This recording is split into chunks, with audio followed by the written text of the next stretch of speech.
Darashata Shri Srimad His Divine Grace A.C. Bhaktivedanta Swami Srila Prabhupada Ki Jai Om Vishnupad Paramahamsa Parivrajikacharya Stotarashata Shri Srimad His Divine Grace Bhakti Siddhanta Saraswati Thakur Goswami Maharaj Prabhupada Ki Ananta Koti Vaishnava Vrinda Ki Namacharya Srila Haridas Thakur Ki प्रेम से कहो श्री कृष्ण चैतन्य प्रभु नित्यानंद श्री अद्वैत गिराधर श्रीवास आदि गौर भक्तवृंद की श्री श्री राधा कृष्ण गोप गोपीनाथ श्याम कुंड राधा कुंड गिरि गोवर्धन की वृंदावन धाम की नवद्वीप मायापुर धाम की जगन्नाथपुरी धाम की वृंदावन धाम की गंगा माई की जमुना माई की भक्ति देवी की तुलसी देवी की समवेता भक्त वृंद की जय Srila Prabhupada's Transcendental Book Distribution Key Jai Gaur Premanandi.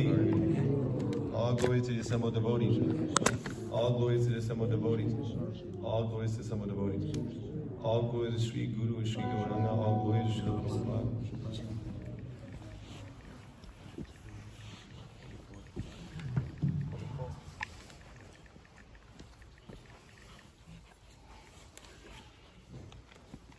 Om Namo Bhagavate Vasudevaya. Om Namo Bhagavate Vasudevaya. Om Namo Bhagavate Vasudevaya.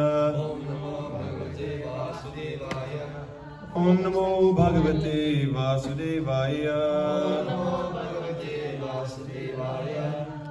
Reading 3rd Canto, Chapter 1, verse 44. Ajasya Janma Utpatha Nashanaya Karmani Akartuhu Grahanaya Pumsam Deha Yogam Nanvanyata Kaha Arhati Deha Yogam Paraha Gunanam Uta Karma Tantram Ajasya Janmo Tapatha Nashan Ajasya Janmo Tapatha Nashanaya Karmanya Kartur Grahanaya Pumsam Nadmanya Thakur Hati Deha Yogam Paro Gunanam Uta Karma Tantram Ajasya Janmot Pathanashanaya Karmanya Kartur Grahanaya Pumsam Nadvanya Thakur Hati Deha Yogam Paro Gunanam Uta Karma Tantram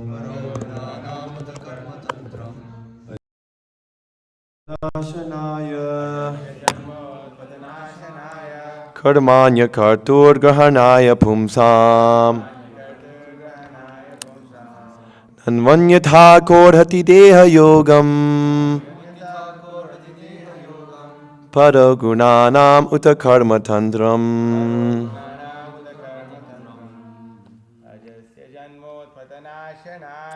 Jasya Janmot Patanashanaya Karmanya Kartur Grahanaya Pumsam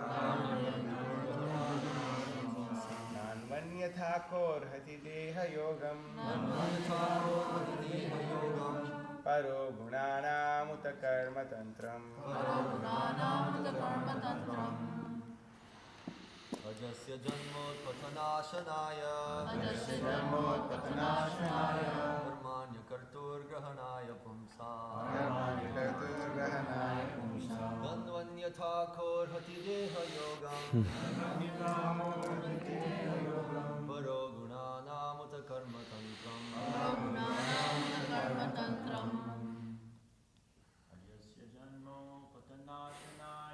Ajasya Janmot Pathanashanaya Karmanya Kartur Grahanaya Pumsam Nanvanya Thakur Hati Deha Yogam Paro Gunanam Uta Karma Tantram Ojasya Janmotpatanashanaya Karmanya Kartur Grahanaya Pumsam Nanvanya Thakur Hatideha Yogam Paro Gunana Mutakarma Tantram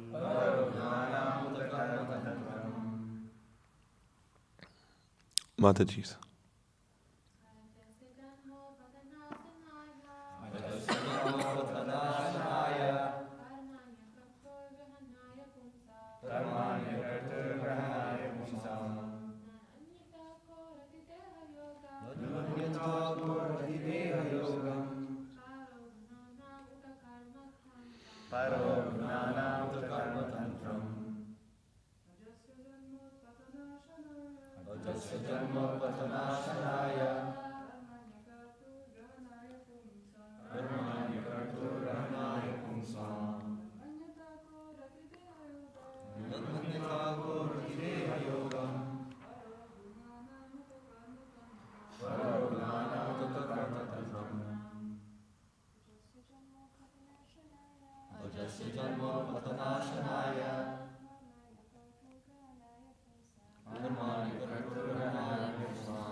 Ajasya of the unborn. Janma, appearance. Utpatanashanaya, for the sake of annihilating the upstarts. Karmani, works. Akartuhu, of one who has nothing to do. Grahanaya, to take up.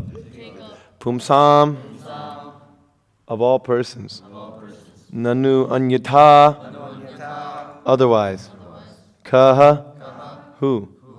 Arhati, may deserve. Deha yogam, contact of the body. Paraha, transcendental. Gunanam, of the three modes of nature. Uta, what to speak of.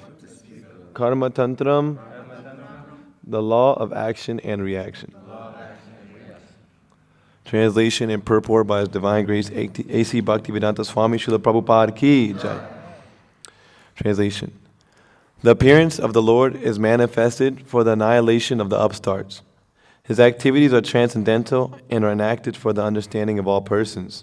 Otherwise, since the Lord is transcendental to all material modes, what purpose could He serve by coming to earth? Purport. Ishvara Parama Krishna Sachidananda Vigraha Brahma Samhita 5.1. The form of the Lord is eternal, blissful, and all-knowing. His so-called birth is therefore an appearance only, like the birth of the sun on the horizon. His birth does not, like that of the living entities, take place under the influence of material nature and the bondage of the reactions of past deeds. His works and activities are independent pastimes and are not subject to the reactions of material nature. In Bhagavad Gita, it is said, Namam karmani limpanti name karma pale spridha iti mam yo bhijanati karma bhir na sabhadyate. The law of karma enacted by the Supreme Lord for the living entities cannot be applicable to him, nor has the Lord any desire to improve himself by activities like those of ordinary living beings. Ordinary living beings work for the improvement of their conditional lives, but the Lord is already full of all opulence, all strength, all fame, all beauty, all knowledge, and all renunciation. Why should he desire improvement? No one can excel him in any opulence, and therefore the desire for improvement is absolutely useless for him. One should always discriminate between the activities of the Lord and those of ordinary living beings. Thus, one may come to the right conclusion regarding the Lord's transcendental position. One who can come to the conclusion of the Lord's transcendence can become a devotee of the Lord and can at once be free from all reaction of the past deeds. It is said, Karmani nirdahati kintucha bhakti bhajam. The Lord minimizes or nullifies the reactionary influence of the devotee's past deeds. Brahma Samhita 554. The activities of the Lord are to be accepted and relished by all living entities. His activities are to attract the ordinary man towards the Lord. The Lord always acts in favor of the devotees, and therefore ordinary men who are fruitive actors or seekers of salvation may be attracted to the Lord when he acts as protector of the devotees. The fruitive actors can attain their goals by devotional service, and the salvationists can also attain their goal in life by devotional service to the Lord. The devotees do not want the fruitive results of their work, nor do they want any kind of salvation. They relish the glorious superhuman activities of the Lord, such as his lifting Govardhan hill and his killing the demon Putana in infancy. His activities are enacted to attract all kinds of men, karmis, jnanis, and bhaktas. Because he is transcendental to all laws of karma, there is no possibility of his accepting a form of maya, as is forced on the ordinary living entities who are bound by the actions and reactions of their own deeds. The secondary purpose of his appearance is to annihilate the upstart asuras and to stop the nonsense of atheistic propaganda by less intelligent persons.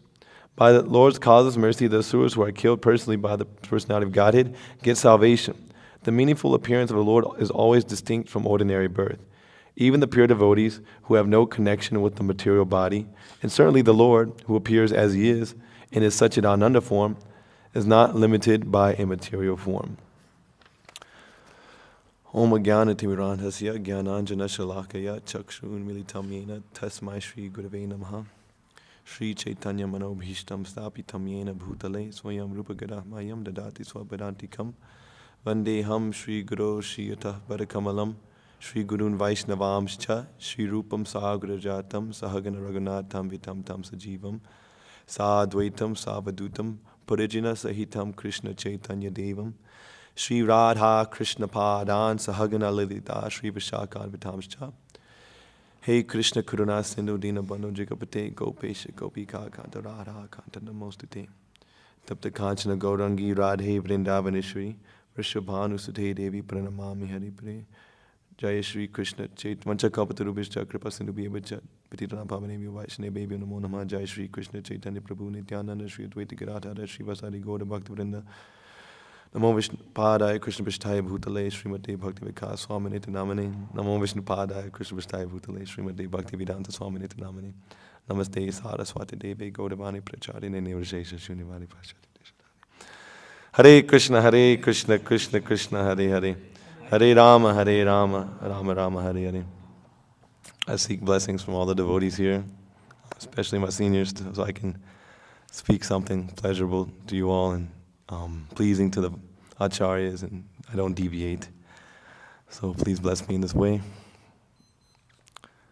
Translation: the appearance of the Lord is manifested for the annihilation of the upstarts.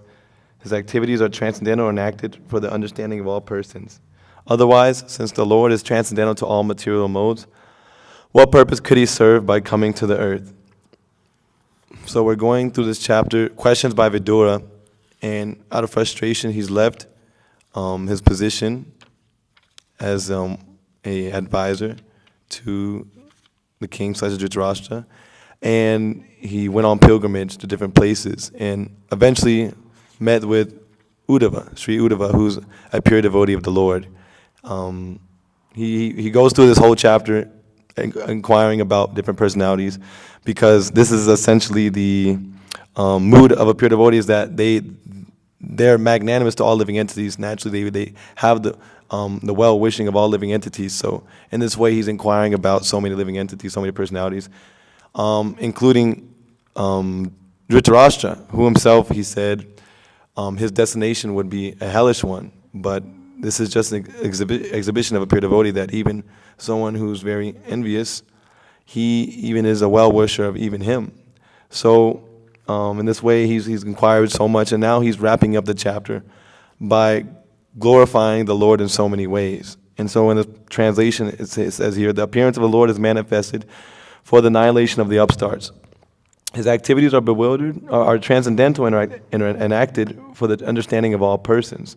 So we all know the verse, Puritranayam sadhunam vinashaya chatuskritam, that ultimately this material world is made up of the living entities which desire to enjoy separate from Krishna. So Krishna, being very compassionate, facilitated this material desire by manifesting this material world for us to come down. So similarly, out of his compassion, he's come down here to attract the living entities back to the spiritual world. So it says here, activities are transcendental and enacted for the understanding of all persons. He wants to attract everyone, and it says that it's meant for the understanding of everyone, but unfortunately, not everyone can understand him. We can see here that Vidura's upbringing, his family, he's the only, you have two choices in the material world. You can look towards Krishna and look away from Krishna.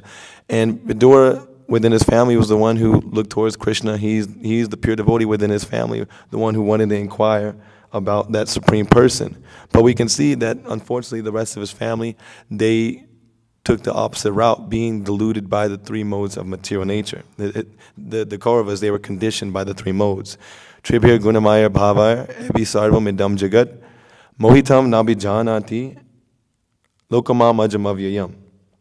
And actually, I just wanted to pull this specific translation up at 7:13. So it says, deluded by the three modes, the whole world who does not know me. The three modes, goodness, passion, ignorance, the whole world does not know me, who am above the modes and inexhaustible. It says the whole world is enchanted by three modes of material nature. Those who are bewildered by these three modes cannot understand that transcendental to this material nature is Supreme Lord Krishna. Every living entity under the influence of material nature has a particular type of body and a particular type of psychological and biological activities accordingly. So similarly, Mahaprabhu was reading in that purport that the Lord is encouraging even the Kauravas, although they're conditioned envious of Krishna, he's giving everyone faith to act according to the modes that the duties that they're being dictated by. So we can go on with this. Otherwise, since the Lord is transcendental all material modes, what purpose could he serve by coming to earth? The Lord actually, although he comes to chastise the miscreants, ultimately he's come here to attract his devotees back to the spiritual world and have loving exchanges with his devotees. We have this verse right here, so excuse me.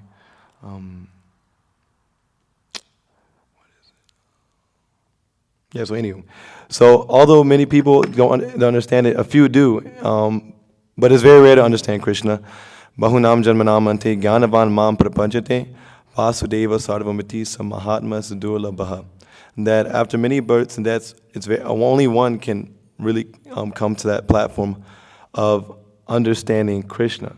So when Krishna comes down, so many people see him in different ways, and not many can actually understand him. Even when I'm on books, I meet so many people, and they have so many understandings of Krishna. Like even when I meet Christians, I've had Christians tell me like that Krishna's a fallen angel or something.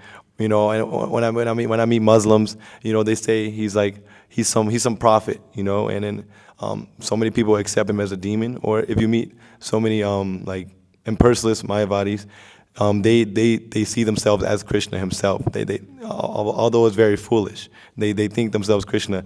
We can even see in this you can see in this video that Mahaprabhu posted. It's like this guy is like crazy. Like he's like Mahaprabhu's like, yo, tell us, man, like tell us what you told us, man. He's like, yeah, man, I just read the Bhagavad Gita, man, and like. The Bhagavad Gita, man. He's like, yeah, I just read this, man. And, I just learned that, this is the. Oh, he saw Prabhupada in a dream, and then he's like, yeah, man. It helped me understand that I'm Krishna. I'm Krishna, I'm Indra. That's like a first. I ain't never heard someone say I'm Indra. I'm Indra, I'm Shiva. And I was just thinking like, well, anywho, people like obviously hasn't read the book. People always say they read the books, and then the first thing is like, yeah, I learned that I'm God. I was like, you're not reading the books, bro. What are you reading? So many people are are seeing seeing Krishna in so many ways. They're perceiving him with so many light. And so even like the Muslims, for instance, you meet so many Muslims, and they a lot, it's actually nice because some of them actually accept Krishna as like a real person, but unfortunately they don't accept him as God. I mean, Muslims, they have that there's that whole philosophy like, you're Krishna, he's very immoral, that God isn't performing anything bad. Bad is only, these activities are only inherent within the material world with living entities. It doesn't come from God. But they don't have the proper understanding that although, that everything in the material world is ultimately a perverted reflection of everything in the spiritual world. And that God isn't lacking in any way. Everything that we see here is in Krishna in a pure form. And so in Isha Upanishad, there's that verse, Sapariyagach Chukramakayam Avaram Asnavidam Shuddham Apapavidham Kavir Manishi Pari Bhuswayambhor Yata Tat Yutordhan Vyadidhach Chaswati Bhyasamabhyaha.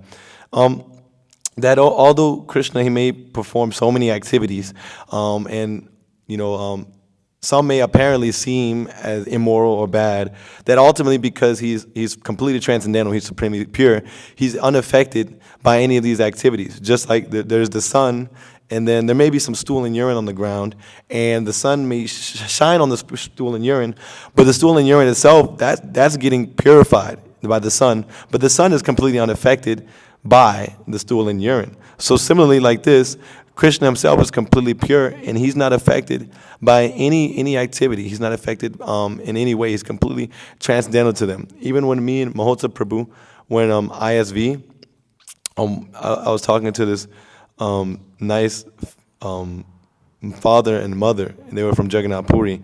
And the daughter was like really fried out, like super fried out, because she said she didn't like to worship Radha and Krishna. She said she only liked to worship Rukmini and Dwarkadis. And I was like, that's good. You like to worship Rukmini and Dwarkadis. I was like, why don't you like to worship Radha and Krishna? And then she was like, oh, because Krishna is only supposed to have one wife, and it's not right that Radharani, she already had a husband, and she's like she's like 12 years old or something, and I'm like shocked that she knows but she's like she's like, yeah, and that that Radharani had a husband, and it's really messed up, everyone should have one wife, but he's enjoying with everyone and this and that, and I was shocked that she knew so much at her age, but ultimately it's I was just telling her that you have your own arm that you can use, but you can't use that person's arm. That's not your arm. That would be weird. It wouldn't be right if you try to forcibly use that arm. So similarly, we're all Krishna's energy. We're all coming from Krishna. All the devotees are coming from Krishna. Rukmini is coming from Krishna. Srimati Radharani. Everyone's coming from Krishna. So ultimately, he can enjoy all the energy he likes because it's his energy. And we are actually the ones at fault because we ourselves are trying to exploit Krishna's energy. Everyone, has a husband or a wife or this and that, a friend. But, ultimately, these aren't even ours to accept as in relation to our body as a husband or wife. These are actually, this is property of Krishna, And anyway, she seemed pretty content with that. But just going back to the original point that many people are bewildered by Krishna's activities, and there's no understanding that Krishna's activities are completely transcendental, and we saw that even with the Kauravas, that although there was so much good advice given from so many people, Parashuram himself, said that they should not continue the ways. So many devotees would tell him, even Bhishma himself said that he was the Supreme Personality of Godhead, but the symptom of someone who's covered by Maya is that they're completely bewildered by his form. And there's also that verse. Could you pull this one up? This is 725. Naham prakasha sarvasya yoga maya samavritaha mudhoyam nabhijanati lokamama jamavyayam. And this verse is that I am never manifest to the foolish and unintelligent. For them, I am covered by internal potency, and therefore they do not know I am unborn and infallible. So the purport goes on to say, it may be argued that since Krishna was present on this earth and was visible to everyone, then why is he manifest to everyone now? But actually, he was not manifest to everyone. When Krishna was present, there were only a few people who could understand him to be the Supreme Personality of Godhead. In the assembly of Kurus, when Shishupal spoke against Krishna's being elected president of the assembly, Bhishma supported him and proclaimed him to be the Supreme God. Similarly, the Pandavas and a few others knew that he was the Supreme, but not everyone. He was not revealed to the non-devotees and the common man. Therefore, in the Bhagavad Gita, Krishna says that but for his pure devotees, all men consider him to be like themselves. He was not manifest only to his devotees as a reservoir of all pleasure, but to others, to non-intelligent devotees, he was covered by his internal potency. So there are many atheists, in the material world. You distribute books to them, and they say like, I never seen God. Why doesn't he show himself? And actually, growing up, this was one of my questions. I always wanted to see God, and I always prayed like, God, why don't you show yourself? But actually, this is that we don't want to see God. We don't have any desire to see God. This is why we're here in the material world. Is we wanted to forget Krishna. If there was a desire to see God, we would see him. He would reveal himself. But it says here that those who are foolish and unintelligent, he would not reveal himself to them. So although Krishna came and he apparently revealed himself, he only actually revealed himself to those who were very dear and he considered like himself. And Vidura was one of those people. And Mahaprabhu mentioned that verse with Tesham Gani Nitya Yukta Eka Bhakti Vishishite Priya Priyo Hi Gyaniro Tyartam Ahamsa Chama Mama Priyaha. And that verse is that what's that? It's 10, 11. 10, 11? No, 7, 17. 7:17. And that of these, the one who is in full knowledge and who is always engaged in pure devotional service is the best. For I am very dear to him, and he is very dear to me. So Vidura, being engaged in bhakti, eka bhakti vishishite, he was very dear to Krishna, and so Krishna was he revealed himself to such a person, but to people such as Dhritarashtra, such as Duryodhana, they were completely bewildered, and even today, the scientists that they're trying so hard to understand so many things with their great intelligence. Just like even the Kauravas, they were very intelligent too. They were very pious. They performed so many yajna, and even in yajna, you have to offer the fruits to Vishnu as well, along with so many other demigods. So they were performing so much yajna. They were doing so many things. They were very cultured. They were giving to brahmanas, and their intelligence was materially very high. I forgot who mentioned this. I think maybe it was Vishnu Prabhu, but there's some kriti there, but because it's because there's so much, there's this, it's admirable what they do. They have so much prowess, they have so much strength, they have so much intelligence they're doing, and it's actually admirable. Just like in the material world, the materialists, they're actually doing things that are like, even sometimes devotees are like, whoa, like that's crazy. Like we were in like California, and Mrigendra Prabhu was showing me, Mahosa Prabhu and Vishnu Prabhu with this like AR reality thing, and I was never I was never into it. Like my brother used to always be into it way back then, and I just wasn't into it because he was like, that's how I was, whatever he liked, I didn't like. And so like he was into this whole virtual reality thing. He always would try to like push me to do this, and I just like didn't do it, and like he's always like obsessed with this. But so we went and did it, and I was actually like pretty shocked. I was like, oh my God, like this is crazy. People are like people are entangled, like they're really gonna be entangled soon, because it's like an illusion within an illusion. Like everything is like so real, it's like insane. Like everything is like so. Like the materialists, they like if it's kind of crazy with one who doesn't have, who's more one who's more like what's the word, primitive. They would like see this and like believe that these scientists are God, and and in a way, the citizens, the people there, they do in one sense accept the sciences of God. They're bewildered by these materialistic advancements, these materialistic constructions that they're doing, and they're always trying to understand the material world. But unfortunately, that they can try so hard to understand this material world as much as they can, and they can advance so much as being able to count every atom within this entire material universe. But they still will not be able to count the glories of Krishna. They still will be completely bewildered of Krishna because they're envious of Krishna, because they're duskriti, namam duskritana mudha, parpajante naradhamaha maya parita jnana asuram bhavamashvitaha. That they have all this intelligence, but due to the material desires, that they become, their intelligence has become completely bewildered. Their intelligence has been stolen by their material desires. Kamais tais hita jnana. That the material desires has stolen, their intelligence has been stolen by the material desires. So there's in no way, shape, or form will they possibly be able to come close to understanding the material, to understanding Krishna. What does it speak of the material world? They can't even understand the material world. There's so much in the material world that we can't understand. Even in this lecture, I was just using the bathroom and I just heard the devotee playing a lecture, and Guru Maharaj and his one lecturer was saying like how hard it is.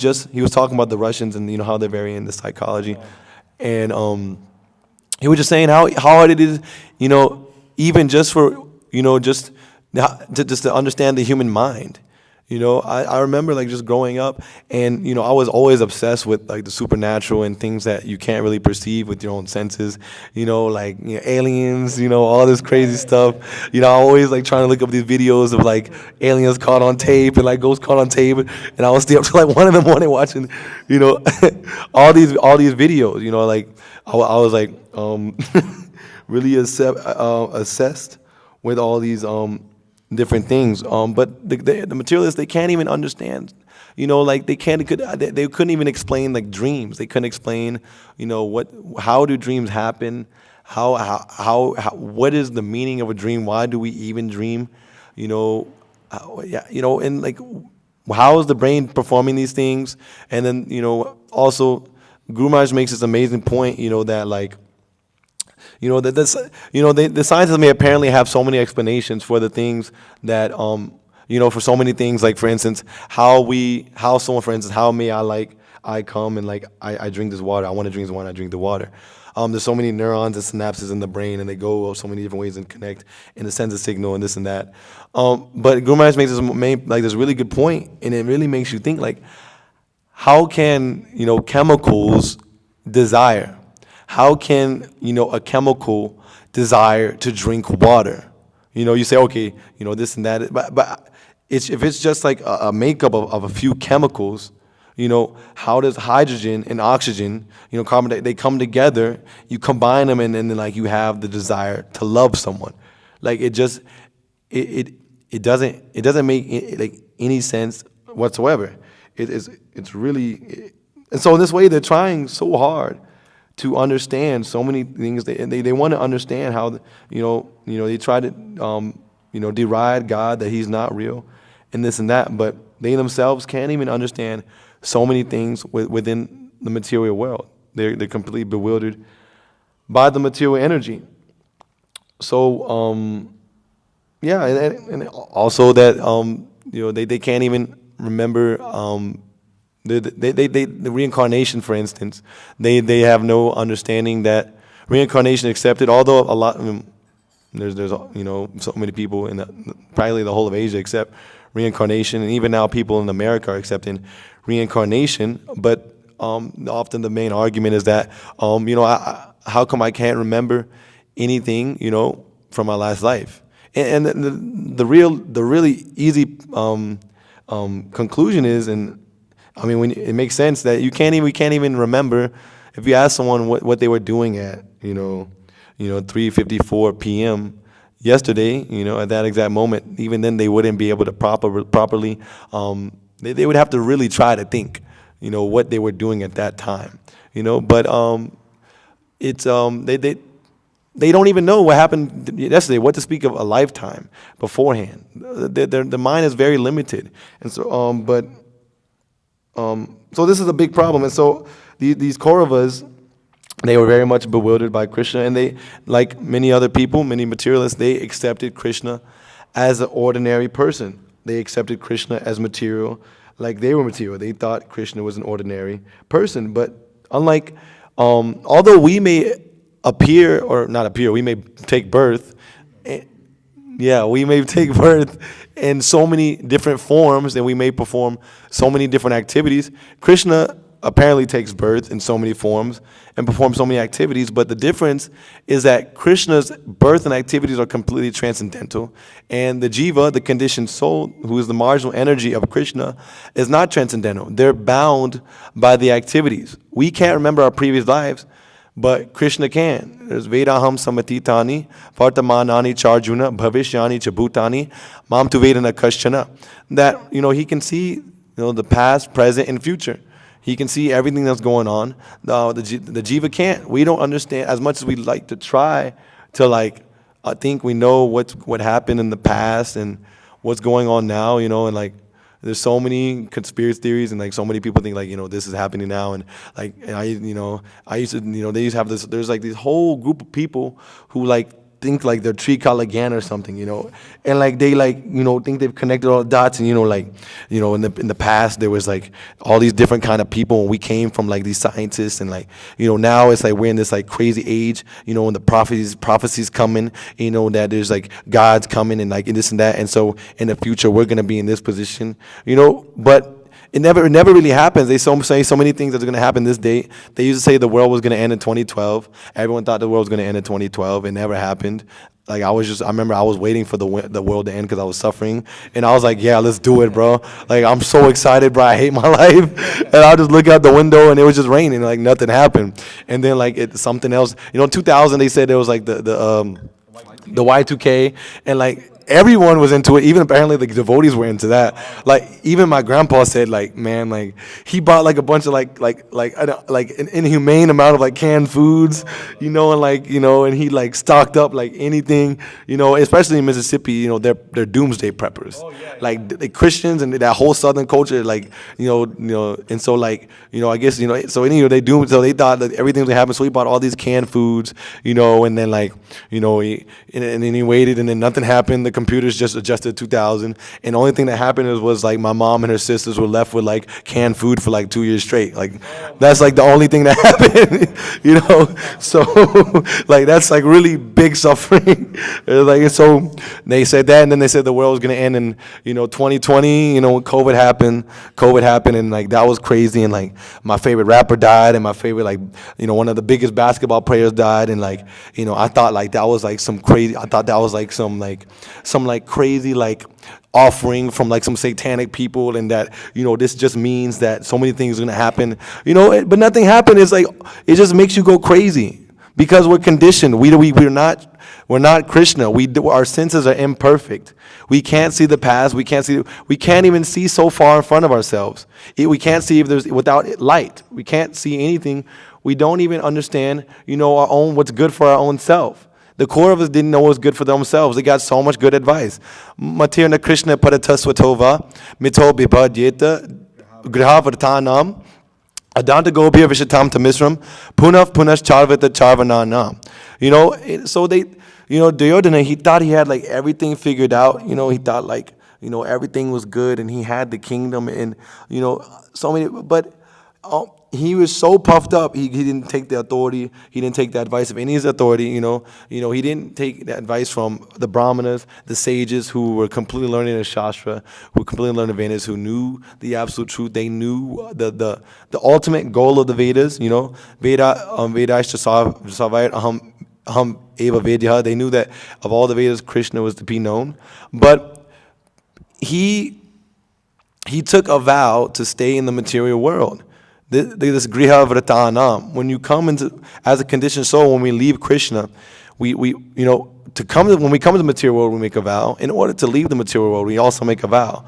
And when we come to the material world, the conditioned soul makes a vow. That they're going to stay here, and they're going to try to enjoy.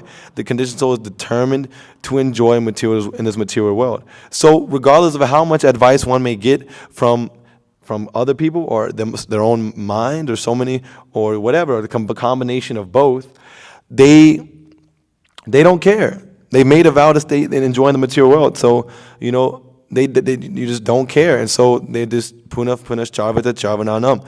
They just continue to chew what's being chewed. And this is what's going on, everywhere. This is what's going on, in the entire material world. So many people they may come up with so many different, conceptions, so many different philosophies, so many different things.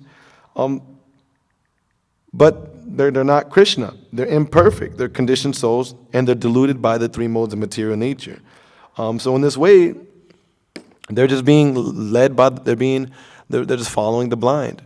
They don't know where to go. They don't know what's happening. But you just follow, and then you see someone's happy, and when they say they're being happy, and so you think they're being happy, and you see so many celebrities, and you think if you like some rich and famous person, or that if you like. If you just like get the facilities to enjoy, like I don't have, even though you don't have the karma to like actually enjoy, you don't even have, but like if I can just like, if I just get those facilities, if I just work hard, if I get those facilities, then I'll actually be able to enjoy it. Like this was Duryodhana. Like there was like this Mahosabi was talking about one time, like Duryodhana, like he like took the post or whatever, and he was trying to, although Dhritarashtra was actually at the post, Duryodhana was like the unofficial king because he really made the moves. And when the Pandavas were off or whatever in the woods or whatever, and then he wanted like to flex on them basically. I thought this was crazy. He wanted to flex on them. So he got his like best like ornaments. He got his best stuff, and he went and. He like pulled up on him, and the only thing that came out of that was like he got like captured by the Gandharvas and like completely embarrassed by the material energy. He got completely embarrassed. He was saved by the Pandavas from the Gandharvas. He was saved by the Pandavas from the Gandharvas, and then like Bhima like told him like, yeah, bro, just like go, like whatever. Yudhishthira told him, and so it's they're completely bewildered. They're blind following the blind. Then although they think they have it figured out, they don't. And it's really powerful. I kind of forgot where I was going with that, but so I'll just continue on with that. Ishvara Parama Krishnaha Sachidananda Vigraha. The form of the Lord is eternal, blissful, and all-knowing. His so-called birth is there for appearance only, like the birth of the sun on the horizon. His birth does not, like that of living entities, take place under the influence of material nature and the bondage of the reactions of past deeds. His works and independent pastimes and are not subject to the reaction of material nature. And then in Bhagavad Gita it says, Namam karmani limpanti name karma pales praha iti mam yo bhijanati karma bhir nasa badhyate. The law of karma enacted by the Supreme Lord for the living entities cannot be applicable to him, nor has the Lord any desire to improve himself by activities like those of ordinary living beings. That's really profound. So many people claim to be God. So many people claim to be all, and especially when we were in Ponce, we got like, all the guests we would have. I'll never forget this. This was like one of my first impressions, like being at Christian Life. And we were just like sitting out there on that garden, that fake garden, porch patio. And then like Chandan was like, I remember Chandan was like talking to this black dude, and he was like, just basically telling him like, yeah, bro, you're not God. Like you're imperfect. You're not full in so many different ways. And he was like, no, yeah, like I do so many things, like and then he was like, man, like you age, like you're gonna die. He's like, I don't age, Yeah, and I was like, damn, like this is my first time seeing like how someone can be like so like lied to them was like to that extent, I was like, dude, this guy's a really crazy, man. And then like he's like, no, you're suffering, and then like there's one Maji Chamni like, you don't even have diarrhea, and then me and everyone start laughing and like, yeah, man, like you don't got diarrhea, man, you don't follow your bowels, But like, so but we're trying the condition. So although he seems himself as God of so many things, they're trying so hard to improve their current situation. I mean, so many people we talk to when they used to come to Sunday program, it's like, are you happy? And you're saying like, yeah, I'm happy. And then we ask them like, if you're happy, why are you like endeavoring for so many things? Why are you, working to get your body together? Why are you doing, why are you trying to make so much money? You're trying to be a rapper. This and that. If you really, think you're God, well, like, then they say something like, yeah, like, the happiness and the thrill, what's in the chase, you know what I'm saying? Like, it's like, but if you're God, you don't have to endeavor for anything. You're already perfect in every way. You're not, in one sense, God's not chasing everyone. The devotees are chasing God. Krishna Boli. Krishna se tomar Krishna dite paro tomar shakati ache. Amitu kanga kangal Krishna Boli. So the devotees are running after Krishna, because they understand that he's completely full in himself, and then by serving Krishna, we ourselves become satisfied. But these puffed up people, they're trying so hard to endeavor so many ways. They're trying to make so much, material advancement, this and that. But they have no understanding, that they'll never be perfect. That although they may try to get that desired thing, they're just going to be left with an empty hole in their heart. And so it goes on to say, why should he desire improvement? No one can excel in any opulence, and therefore the desire for improvement is absolutely useless for him.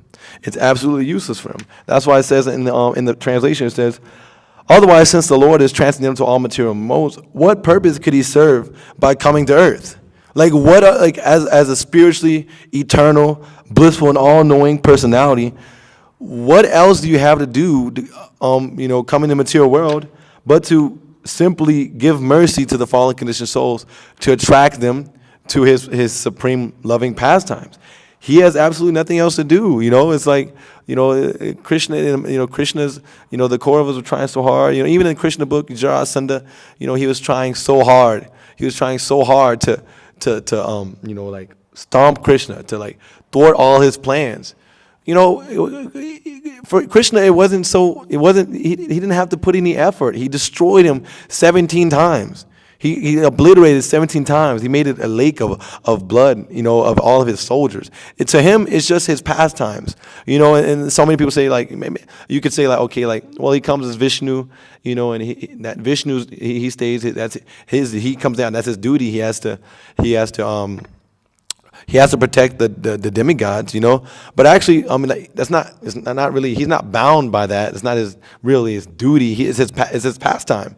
It's his pastime. He that's his leela. He comes down as Vishnu to perform pastimes of protecting his devotees. The demigods are his devotees as well. But he's not bound by those. He's completely self-sufficient. He's completely satisfied. He's laying on an anantashesh getting massaged by Lakshmi Devi. He's blissed out. He has nothing else to do.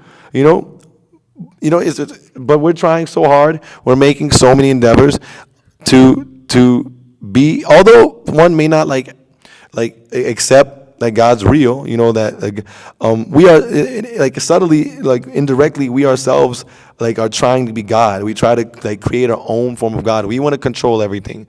We want, it's really ignorant if you think about it, because there's no one that controls everything, that knows everything, that can see everything. But it's funny because we ourselves are trying to control everything. We ourselves are trying to know everything. We're trying to see everything. We have the desire to be God. We have the desire. It's a perverted desire, but it's a minute desire because Krishna's God. That we have some we're godly. So, but. It becomes perverted. And so in this way, we want to be God, but we can't accept that although we want to be God ourselves and be the ruler of the world, we don't understand that there's already someone who rules this earth already. And there's that, Guru Maharaj just made that Vishnu Sahasranam, which was Shashti, Shashta, and so Krishna is the owner of this earth. He's the ruler of earth. He is the proprietor of the earth. But due to our perverted material desires, we want to over-endeavor. We want to take what's not ours. And then there's that verse in Isha Upanishad, the first verse, Isha vasyam idam sarvam yat kincha jagadyam jagat tena tyak tena bunjitha ma gridha kashas vidhanam. And that's that. Although that everything is set out, every living entity has a quota that's set separately, that's set out for each living entity. And if we make an endeavor past that quota, then we're a thief.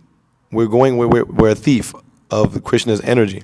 And so this is what's going on right now in the material world. You know, these materialists, they're thinking themselves very amazing and doing so many admirable things. But in the name of this this improvement, which Krishna doesn't have to do, they're committing so many sinful activities. They're performing so many horrible works. And there's that verse, chapter 16, verse 9, which is itam drishnim avashtabhya nishtatmano manolpa buddhayah prabhavantyugra karmanaha kshayaya jagato hitaha. That following such conclusions, the demoniac, and this is coming from the previous verse of them established that the demons, they say that there's no God of control and that everything is produced of sex desire, and that with that established, the demoniac who are lost to themselves and who have no intelligence engage in unbeneficial, horrible works meant to destroy the world. And so there's that example of, you know, that there were horses, and then the horses, you know, they said that the stool from the horses was polluting the environment. So they got the cars, and now they're saying that it turns out the cars are like to the 10th, like that 1,000 exponent, way more polluting than the horses. And so now they're trying to, you know, get rid of like the fossil fuel industry, which like the basis of everything. Every corporation, everything they're doing is on the basis of this fossil fuel industry. Like, it's not something that you can just like do, but they push it so much. They make so many false promises that, you know, we just get rid of this. We have these self-driving cars, and then the pollution will go away. But then like all these like these things won't be biodegradable. There's so many problems. So they're trying so hard to make so much material advancement, but from these material solutions come so many material problems. And in this way, they engage in so much unbeneficial, horrible works meant to destroy the world. You know, there used to be chivalry in war. You know, I remember we used to watch in history classes like the American Civil War and the American Revolution, and it used to be confusing because like there's no, like in this day and age, there's no conception of like chivalry. You know, and so like, you know, they would do so many things. They would shoot so many times in the sky, you know, to signal they're about to do some strategic move. And then like each side would take turns making a shot, and then they would lower it. And I was just confused, like, man, just like shoot him. Like, why are y'all waiting? Just shoot the guy, you know? But there's, and then from there, that gun came, and then they made, you know, these really fancy weapons, and then from there came the nuclear weapon. And so now they have these huge facilities to just completely destroy the world. You know, in the name of getting some guns to benefit their own country, in the name of me, my, and I'm, they've eventually just led to their own destruction. And also, we were driving through California, and I mean, like, my God, like, I mean, we think people are sinful, but if like when you drive through Texas, oh my God. These people are sinful.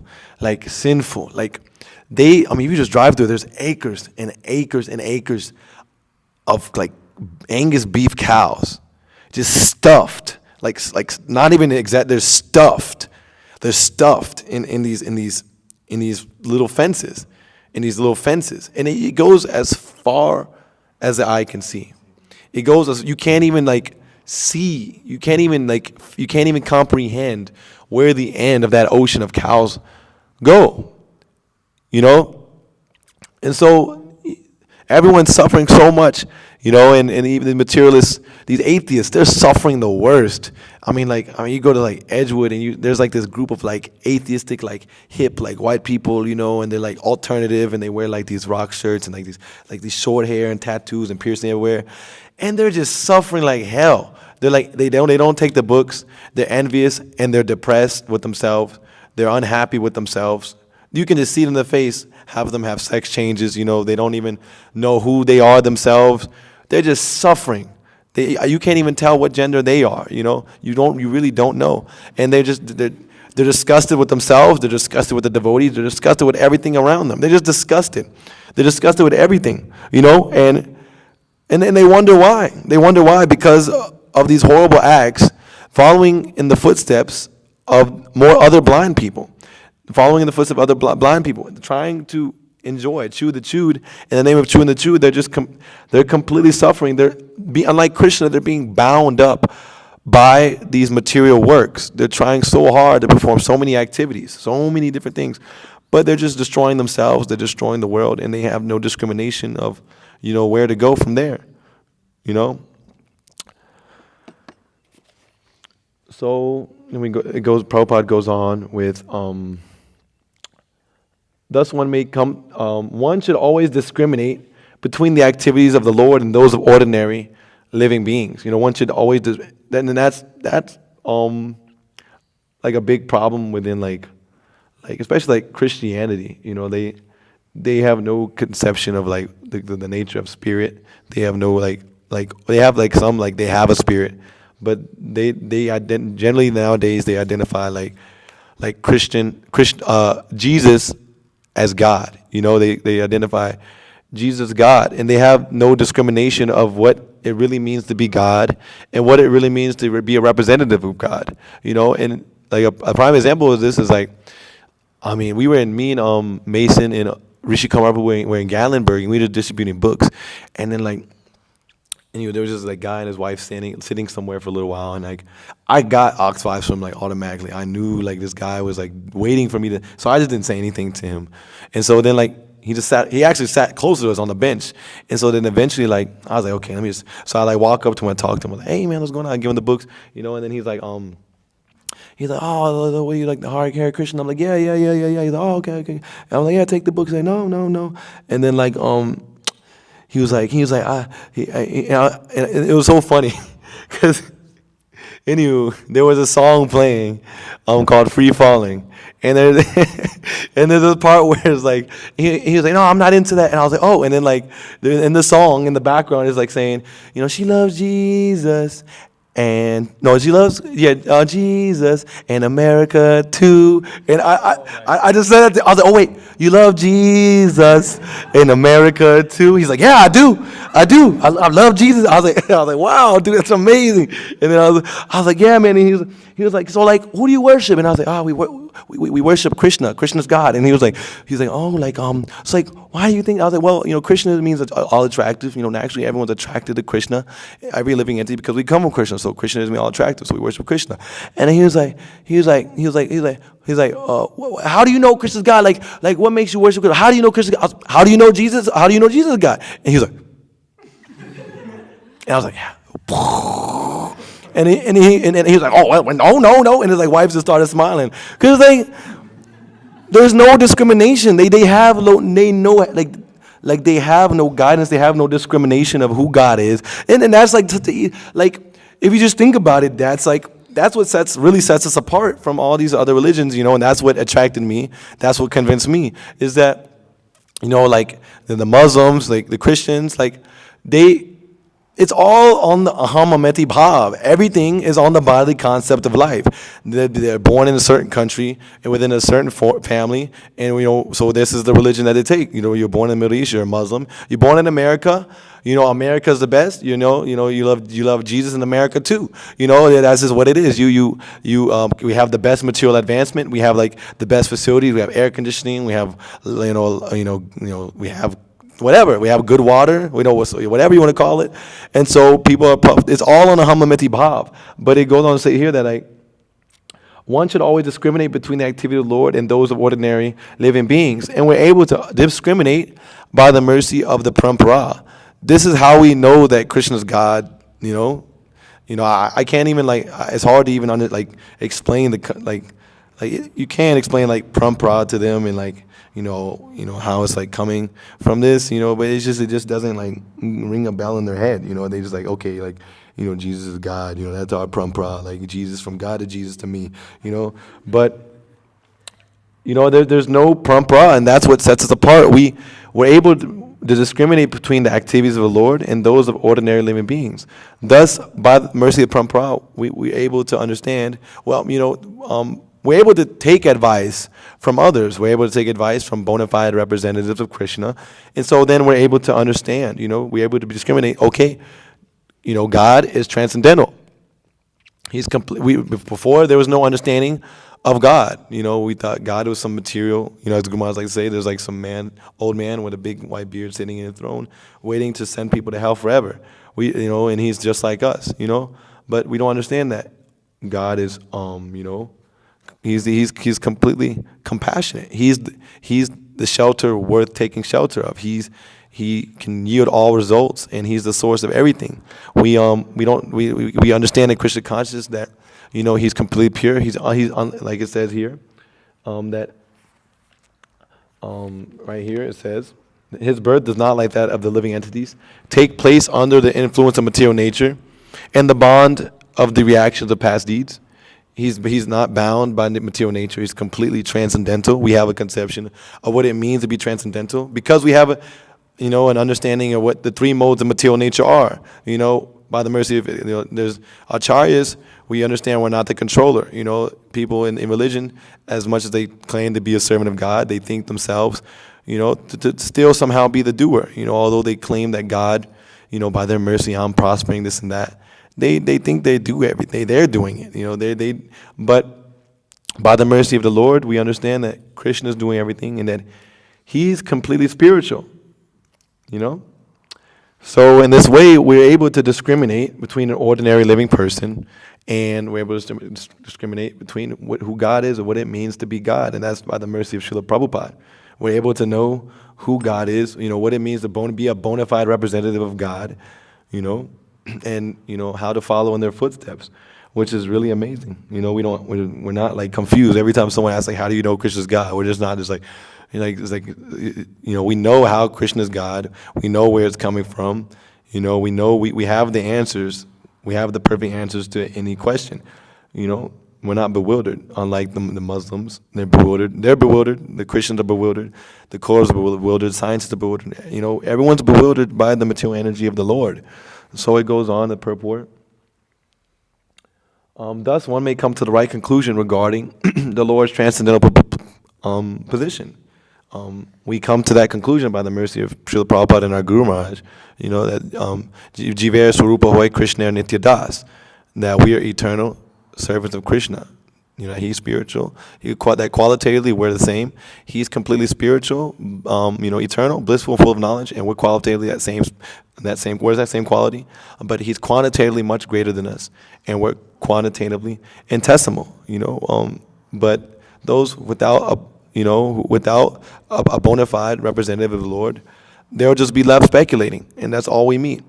Whether they're Christian, whether they're Muslim, whether they're just like so-called Mayavadis, which in America there's not really Mayavadis. They're just like dumb. They just speculate, and they come up with so many conclusions, and none of them are proper. And there's that verse. If you could pull it up, Canto 2, Chapter 4, verse 14, which Namo Namaste Strishabhaya Satvatam Vidura Kashtaya Muhuku Yoginam Nirasa Samyati Shayena Radhasa Swadhamani Brahmani Ramsiti Namaha. And so this one's really nice. This is out of those prayers, I memorized this one the most. And so the translation is, that let me offer my respectful obeisances unto he who is the associate of the members of the Yadu dynasty, and who is always a problem for the non-devotees. For some reason, I just like that. He's always a problem. He's a problem for the non-devotees. And he is the supreme enjoyer of both the material and spiritual worlds. Yet he enjoys his own abode. Enjoys his own abode in the spiritual sky. There is no one equal to him because he is transcendental opulence. Because his transcendental opulence is immeasurable, and this sums up this entire verse. And if you go down, if you go to the translation, which is really the one word for word, which I thought was really nice. Where is it? Can you go up a little bit more? Oh yeah. So Namo Namaste Swishabhaya Satatam. This Vidura Kashtaya. one who is far away from mundane wranglers. Like it's amazing. Like he's far away from them. Like by speculating, you can't even come close to understanding Krishna. And we can see that, when people are speculating, they say so many things. They say that, they say we're all everything, and that we're all love. And me and Nick were at this convention in Virginia Beach, and this is when Bhakta Jacob broke the 12. He didn't break the record, but he did 12 Bhagavatams. He did 12 Bhagavatams, and like it was really crazy, and like we were just like blissed out. And like anyway, Jacob was like taking the show, so like me and like Nick were like they had these guys, and they're called like the Eckers, and they have this they're really like no brain substance. They're basically like their congregation is essentially a bunch of like senile old people, and they have this mantra, and it's like Hugh, like that's their mantra, Hugh. And we were just laughing at that. We were just laughing we were just laughing 5 minutes just at that mantra. We were like, Hugh, like how does that work, But then we let's just talk to these guys. Like I just want to know and so we go up to them and then like they do a spin the wheel thing, and like based on that they give you like a card, and it's like a super sentimental card about like love, there's like this big poster of this like this is like white guy like with a suit on, like an old white guy, and they're like, yeah, this is Eckerman, and we're like, oh, that's your acharya. They're like, yeah, and then like we were like, man, like this guy I would not want to take shelter of this dude, like this guy, bro, like I would not want to put my faith in this man, bro. I'd rather be a Christian. Like this guy looks like some washed up like financial advisor. He's like, oh my God, like, and so like his name was like the Eckerman or something, and like they basically take like these different like they take like different things from the Vedas like karma and this and that, and like they say like God is love, and and we were telling them like, how can you be love without the beloved, and then they're like, well, ultimately God isn't really a person, you can't say what it is, and this and that, it this and it is that, and then they were saying that ultimately like the goal is to be a co-worker of God. Like that's their thing. You can be a co-worker of God.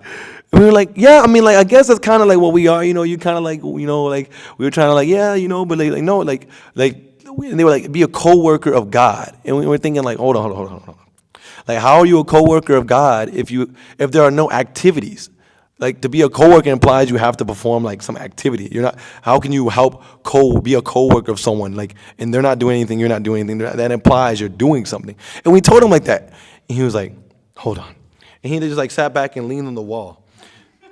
And he didn't know what to say. Like, he really was bewildered. And me and Nick were just like laughing. Like, you see, bro, like, you guys should have the answers to all this, But they don't. They're left. They can't come to the conclusion. They're left to completely speculate because they're trying to wrangle. They're trying to wrangle like the philosophies, of God, just in the mundane way. They're trying to try to figure out who God is, but it's all speculation. They don't have a bona fide system. They can't come to the devotees can. They can come. Vidura was at the right conclusion. He knew. That's why he left. He knew when he acquired from Uddhava, he knew the glories of the Supreme Lord. That's why he was crying. That's why he goes on to glorify him. He goes on in the previous verse. He was saying, the previous two verses, he says like, I am not astonished at this, having traveled over the world without being seen by others. The activities of the person I have guided, which are like those of a man in this mortal world, are bewildering to others, but I know of his greatness by his grace, and thus I am happy in all respects. And the devotees are by the mercy of the Lord, he comes down to give this to devotees. He gives us happiness. He gives us peace. He destroys our anxiety. He destroys, He's Bhaya Nashana. He destroys our fear. He destroys our anxiety, and he gives us, by the mercy of his representatives, the proper conclusions of life, the conclusions of religion, what it of God, what that means, But people are bewildered by the activities. The mundane wranglers are bewildered, the gyanis, the karmis, and so. But ultimately, even these gyanis and karmis are also attracted to the Lord. That's why there's so much. The Gyanis are, the Vedas is an incarnation of the Lord. The Gyanis are so fascinated with the Vedas. They're always scrutinizingly trying to understand the pinnacle of what it means, the Vedas mean. You know, the karmis. You see these like karma, like karmakandi, like Hindus. You know, all these Mayavadi like Hindus, and you know, they ultimately believe like that we're all like meant to be like part of Krishna and this and that, but still, like, you meet these people like, I love Krishna, you know, I love Krishna so much, and you know, I go to ISKCON, and I love Vrindavan, I go there every year with my family, and you know, and he'll show, like, one guy showed me a tattoo of like, Damodar, you know, Krishna in his Damodar form, you know, like the baby Krishna, and this and that, you know. So ultimately, you know, everyone's attracted to Krishna, the Gyanis, the Karmis, you know, everyone, you know, but they just have misconceptions and they're bewildered. So it was just like the Gyanis, you know, there's that verse, Avyaktam vyaktim apannam manyate mama buddhayaha param bhav majanantam mamavyayam anutamam. That they ultimately think that, you know, by that their mundane wrangling of the Vedas, that, you know, he was impersonal before, and then that he came down, like put on some big drama or something, like just did a bunch of like a big show or something, and then left. You know, like you were saying that, you know, there's nothing else for him to do. You know, why would he come down here, perform all these pastimes, these amazing, wonderful pastimes of, you know, like we said, let's just go on. The activities of the Lord are to be accepted and relished by all living entities. His activities are to attract the ordinary man towards the Lord. The Lord always acts in favor of the devotees, and therefore ordinary men who are fruitive actors or seekers of salvation may be attracted to the Lord when he acts as protector of the devotees. Yeah, who are fruitive actors or seekers of salvation may be attracted to the Lord when he acts as protector of the devotees. The fruitive actors can attain the goals by devotional service, and the salvations can also attain the goal in life by devotional service to the Lord. The devotees do not want the fruit of result of the work, nor do they want any kind of salvation. The reason Krishna comes down, they relish the glorious superhuman activities of the Lord, such as his lifting Govardhan Hill, and his killing the demon Putana in his infancy. This is, oh my God. Okay. I'll just finish the purport. Because he is transcendent, so he goes on, because he is transcendent to all the laws of karma, there is no possibility of accepting a form of Maya, as he is forced on the ordinary living entities who are bound by the actions and reactions of their own deeds. The secondary purpose of his appearance is to annihilate the upstart asuras and to stop the nonsense of atheistic propaganda by less intelligent persons. By the Lord's causeless mercy, the asuras who are killed personally get by the personality of God, get salvation. The meaningful appearance of the Lord is always distinct from ordinary birth. Even the pure devotees have no connection with the material body. And certainly, the Lord who appears as he is in such an ananda form is not limited by a material form. So we're very blessed that we can get these pastimes of the Lord and ultimately, relish his transcendental pastimes. I'll end it there if there are comments, complaints, and no. I'm sorry, I lost track of time. Maybe Walter will say something. No? Okay. All right. Srimad Bhagavatam ki jai. No, Vishnu Pada.